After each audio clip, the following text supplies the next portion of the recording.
আল্লাহ নবী সাল্লাল্লাহু আলাইহি সাল্লাম বলেন, ফাআবাওয়াহু ইউহাব্বিদানিহি আও ইউনাসসিরানিহি আও ইউমাজ্জিসানিহি। মা বাপ সন্তানকে ইহুদি বানিয়ে দেয়, অথবা খ্রিস্টান বানিয়ে দেয়, অথবা অগ্নি পূজক বানিয়ে দেয়। সরাসরি হাদিস। বাবা মা নষ্ট করে দেয় সন্তান।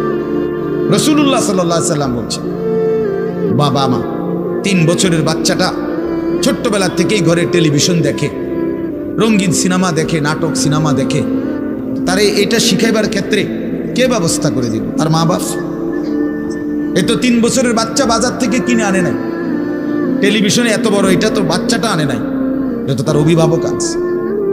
এই 3 বছরের বাচ্চাটারে কার্টুন দেখার জন্য, গেমস খেলার জন্য এত বড় মোবাইলটা, এটা তো তার বাবাই দিছে, অথবা তার মা, তার দুলা ভাই, তার বড় ভাই, তার চাচা, এমন কেউ একজন তার হাতে তুলে দিছে। এজন্য আমি সবসময় বলি, যেই মা বাপ অভিভাবক সন্তানের, অপ্রাপ্ত বয়স্ক সন্তানের হাতে এই বড় মোবাইলগুলো তুলে দেয়, এই মা বাবার চাইতে বড় জালেম আর কেউ নেই। ওরা নিজ হাতে সন্তানকে গলা টিপে হত্যা করে ফেলে।